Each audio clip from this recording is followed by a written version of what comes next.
आपसे रूबरू कराते हैं शाश्वत प्रवीण को। शाश्वत प्रवीण जी, बहुत बहुत स्वागत है आपका खबर प्याली पे। इन्होंने thank triple U ma'am. IT ये ट्रिपल आईटीएन है।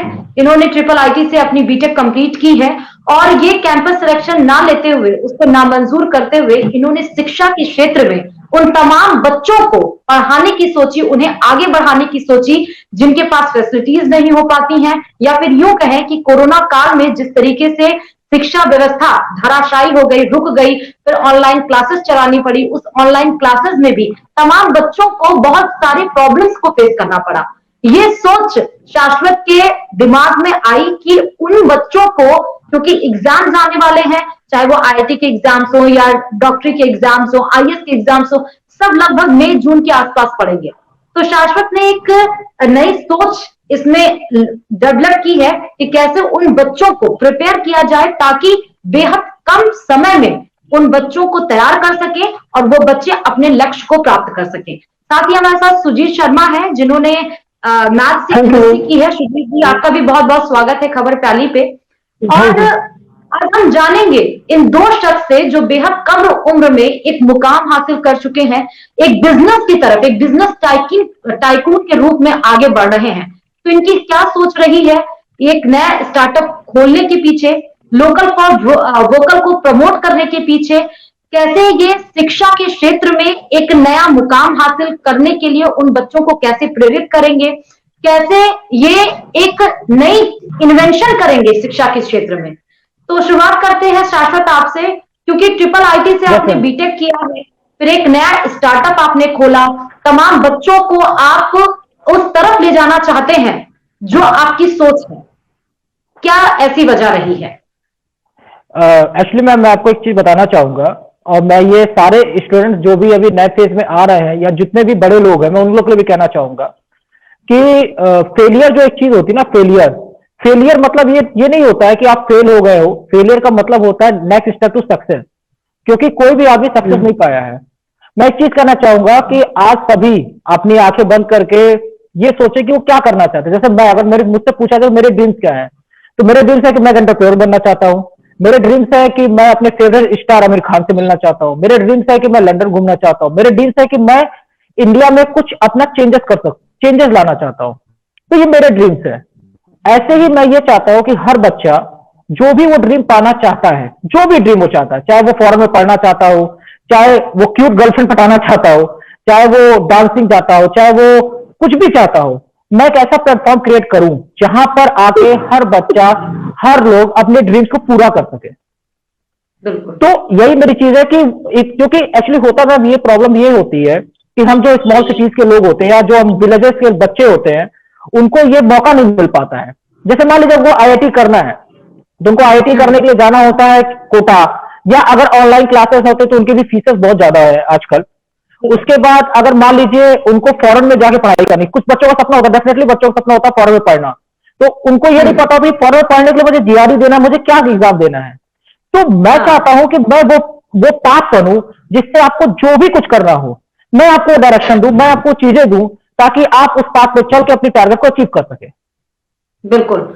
तो सुजीत, मैं आपसे भी जानना चाहती हाँ हूँ वो कि एमएससी से आपने बात किया, आगे बहुत बड़ा करियर आपके सामने था, उस करियर को ना चूज करके, हैंडसम अमाउंट सैलरी ना उठाते हुए, आपने बच्चों को शिक्षा देने की सोची, उनको आगे बढ़ाने की सोची, उनके लक्ष्य की प्राप्ति की तरफ आपने सोचा। क्या ऐसी वजह रही है? मैम मेरा मैम जो मेरा एक फैशन है, एक शिक्षा देना। बच्चों को मैं शुरू से चाहता था कि बच्चों में पढ़ाऊं, ठीक। अब पापा दादा मुझे ये काम को बहुत अच्छा नहीं लग रहा है। और धीरे धीरे सोचा कि अब जब ये काम कर रहे हैं तो इसमें कुछ बड़ा किया जाए, इसलिए हमने इनके पापा के साथ मिलकर ये काम स्टार्ट कर दिया। ठीक बात भी है।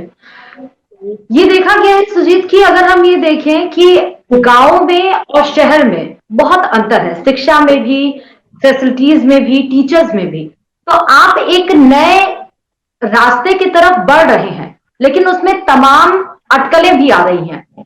उन अटकलों से आप कैसे डील कर रहे हैं? मतलब मेरे कहने का मतलब ये है कि वो टॉप टीचर्स, वो टॉप की फैसिलिटीज क्या आपको मिल पा रही हैं जहां पे आप ये सोच को स्थापित करना चाहते हैं? देखिए मैम, जो मेरा ये स्टार्टअप है ये इसी पे डिपेंड करता है, इसी पे आधारित है।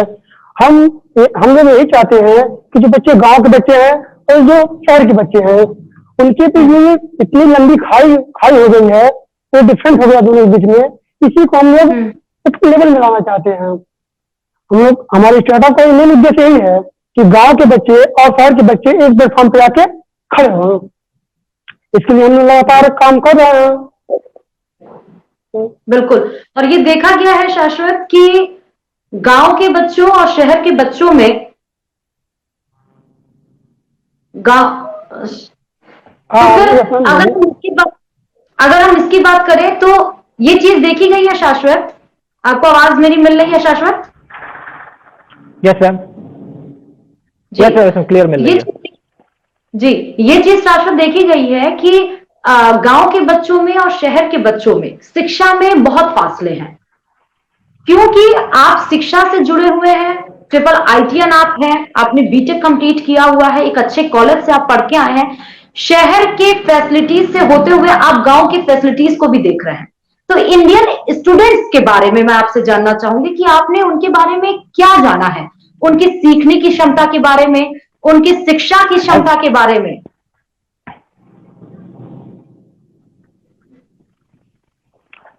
देखिए मैम, मैं आपको एक चीज बताता हूँ कि हम लोग अब स्टूडेंट में मैं ड्रास्टिक चेंज देख रहा हूँ। जैसे मैं भी यहाँ से, एक्चुअली मैं ट्रिपल आईटी पहुंचा हूँ, बट मैं भी गांव से ही मैंने 12 पास किया है और मैं सारे स्कॉलरशिप के लिए मेरा सिलेक्शन भी हुआ था। उसके बाद मैं कॉलेज गया तो वहां मैं थी, जिसमें हम लोग वहां के एरिया के जो गाँव के बच्चे थे वो आके फिर आते थे, तो वहां से मैं पढ़ने का सिलसिला चालू हुआ था। फिर जब मैं वापस आया 4 ईयर अपनी आईटी कंप्लीट करके जब मैं गांव में आया हूं तो मैं यहाँ पर एक ड्रास्टिक चेंज ये देखता हूँ कि अब बच्चे जो हैं अपने घर में ना बैठकर अलग अलग कोचिंग सेंटर्स में जाकर अलग कोचिंग सेंटर्स जाकर बैठ के पढ़ाई करते हैं। बट अब ये चीज है कि अब आपको ये बताना है बच्चों को कि अब उन्हें पढ़ना चाहिए। अब बच्चे पढ़ाई कर रहे हैं, आपको उनको प्लेटफॉर्म देना। जैसे कि मैं कहता हूँ ना कि छोटा बच्चा नए बच्चों को खा लो पी लो, फिर उसके बाद आप एक प्लेटफॉर्म जहां दौड़ना स्टार्ट करता है।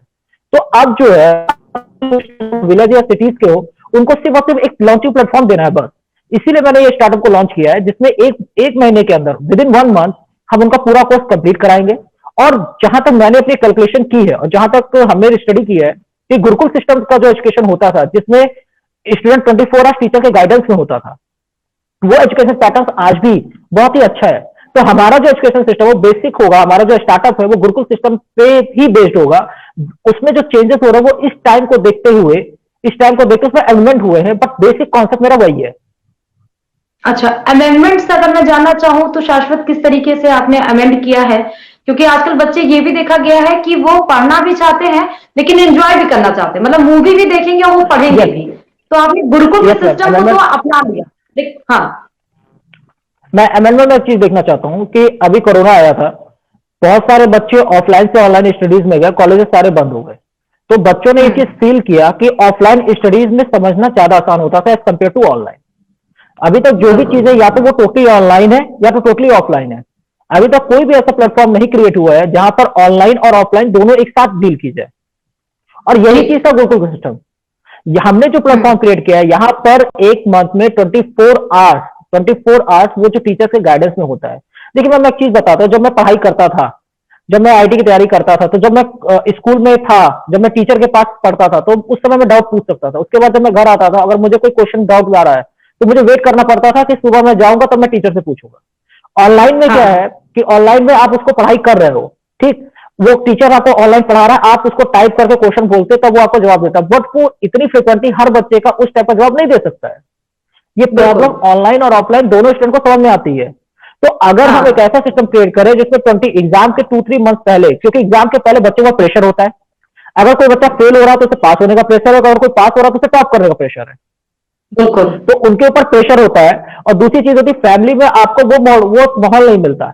हम एक जगह पे सारे बच्चों को ला रहे हैं, बहुत ही मिनिमम कॉस्ट में ला रहे हैं। यहां पर 24 आवर्स बच्चे के गाइडेंस में टीचर्स हैं, यहां पर उनको एक कंपटीशन का माहौल मिलेगा ताकि उनका जो एग्जाम का जो फियर होता है ना वो खत्म हो जाएगा, वो कंपटीशन की तरफ बढ़ेंगे।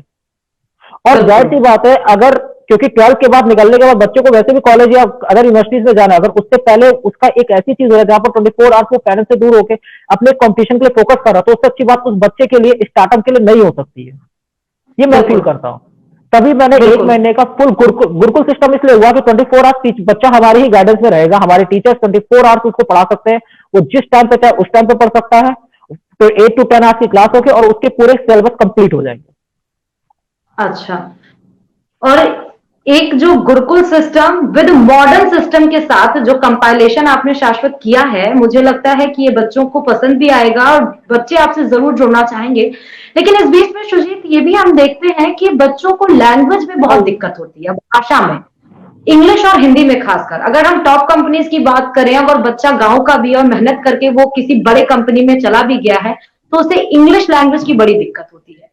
तो ये दिक्कत मुझे लगता है कि आप लोग भी देखे होंगे, क्योंकि आप बच्चों को पढ़ाते हैं, तो बच्चों में दिक्कत आती है। तो इस लैंग्वेज से आप कैसे डील कर रहे हैं? ये इंग्लिश यूनिवर्सल लैंग्वेज है। तो हमारा जो स्टार्टअप है, जैसे अभी साहब ने बोला है कि हम लोग तो गुरुकुल सिस्टम पर काम कर रहे हैं कि बच्चे हमारे यहाँ आएंगे, 1 महीना रह के पढ़ेंगे, तो उनके बीच एक एनवायरमेंट तैयार हो जाएगा।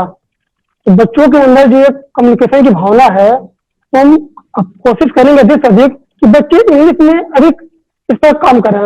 यहाँ से जब बच्चे आपस में इंग्लिश में बात करेंगे तो आगे चलकर उनके लिए बहुत फायदेमंद होगा। हमारे जो एक्सपर्ट टीचर हैं, इनका इसमें सहयोग करेंगे और इंग्लिश स्किल इनकी बढ़ाई जाएगी। साफ साफ हाँ, और ये बात सच है कि इंग्लिश यूनिवर्सल लैंग्वेज है, और क्योंकि बच्चों को आना भी चाहिए। मैं बिल्कुल नहीं कह रही हूँ कि अपनी मातृभाषा को भूल जाएं। एक जो आपने सिस्टम तैयार किया है शाश्वत, एक नया वोकल फॉर वोकल को आप प्रमोट तेजी से कर रहे हैं, क्योंकि युवा आप खुद हैं और बेहद कम उम्र में आपने एक मुकाम भी हासिल किया है, और एक मुकाम हासिल करने की तरफ आप बढ़ भी रहे हैं और लोगों को प्रेरित भी कर रहे हैं। ये कहावत है कि there is enough huge competition और there are several opportunities also. तो एक प्रोडक्ट इसमें कैसे दूसरे से अलग होगा? मैम जैसे कि हाँ, जैसे कि अब मार्केट में मैंने बहुत बोला, ये मैं कहना चाहता हूँ। देखिए मैम, हमारा कंपटीशन मार्केट से नहीं है। बेसिकली मैं जिस फिलॉसफी पे वर्क कर रहा हूँ, मैं ये कह रहा हूँ कि अगर हम 5 या 10 लोग भी 20 लोग को भी चेंजेस कर सकते हैं, that means we made a revolution. तो हमारा कॉन्सेप्ट टोटली प्रॉफिट मेकिंग नहीं है। वी आर वांटिंग, हम ये वांट करते हैं कि जिस तरीके से हमने पढ़ाई करके हम जिस फेज में जाके हमने जो एक्सप्लोर किया है, मैं चाहता हूं कि हर एक बच्चा उस चीज को एक्सप्लोर करे। मैं चाहता हूं इंडिया एक अलग बूस्टअप, जैसे हम लोग कहते नहीं कि फॉरेन का बच्चा तो बहुत ही एडवांस होता है, हमारा जो बीटेक का बच्चा है वो फॉरेन के 10th क्लास के बच्चों के बराबर होता है। क्यों? क्योंकि उनको बचपन से ही आपने गाइड करके आपने एक प्लेटफॉर्म प्रोवाइड कर दिया है, जिस प्लेटफॉर्म की कमी यहां पर 90 से ज्यादा % बच्चों की है। और आज अगर मैं डाटा देखूं तो 85% स्टूडेंट इंटरनेट का यूज कर रहे हैं, फिर भी वो जो चीज चाहते हैं उनको वो नहीं मिलता, ये बच्चे फील कर रहे होंगे। तो मुझे बस उनको वो गाइडेंस देना है, मुझे उनको वो प्रोसेस देना है, ताकि वो कुछ भी करना चाहे, किसी फील्ड में जाना चाहे। और इसकी शुरुआत हम कर रहे हैं एक कोचिंग से, जहां पर आप 24 आवर्स आपकी कोचिंग चलेगी। आपके पूरे, अगर आपको कुछ भी नहीं आता है, आपने कुछ भी नहीं पढ़ाई किया या आपको टॉप करना है, दोनों ही चीजों में आपका पूरा कोर्स कंप्लीट कर दिया जाएगा। ठीक है, जिसकी तैयारी उन्होंने बहुत पहले से कर ली है। मैं आपको रोकना चाहूंगी एक सेकेंड, एक सवाल मेरे यहाँ पे है। आप कोचिंग क्लासेस स्टार्ट कर रहे हैं, ये किन किन कोर्सेज की आप क्लासेस स्टार्ट कर रहे हैं? मतलब कौन कौन से बच्चे आपके स्टार्टअप में आके एडमिशन ले सकते हैं? मैम पहले तो मैं इंटर की चला रहा हूँ अभी, क्योंकि इंटर के बाद ही बच्चा जो निकलता है कॉलेज फेज में जाता है। मैं चाहता हूँ सारे सब्जेक्ट की या केवल साइंस स्ट्रीम? साइंस आर्ट भी होगा मैम, साइंस के भी और आर्ट के भी। आर्ट के भी, अच्छा। और उसके मतलब आप बेसिकली बीटेक के स्टूडेंट्स को आप पढ़ाएंगे, जो जिनका आईआईटी और जेईई मेंस या यूपीटीयू जो होता है, और फिर उसके बाद आर्ट्स के बच्चों को भी पढ़ाएंगे? मैम पहला हमारा हम लोग का फोकस यही है कि जो इंटर के बच्चे हैं साइंस और आर्ट,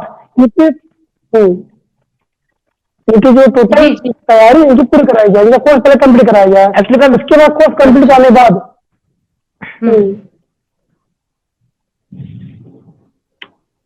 कोर्स कंप्लीट करने के बाद देखेंगे बच्चा किस फील्ड में इंटरेस्टेड है, सिविल सर्विसेज, इंजीनियरिंग या मेडिकल। उसके बाद उस फील्ड के एक्सपर्ट द्वारा उनकी काउंसलिंग कराएंगे। अच्छा, ओके, तो मतलब बेसिकली आपका ये है शाश्वत कि पहले आप 12th के बच्चों को बिल्कुल प्रिपेयर करेंगे, पहले आप उनको प्रिपेयर कराएंगे और उसके बाद उन 12th के बच्चों में से आप इंटरेस्ट देखेंगे, जिस बच्चों का जिधर रुझान होगा आप फिर उसकी पढ़ाई करवा के उन बच्चों को वो एग्जाम्स क्रैक करवाएंगे।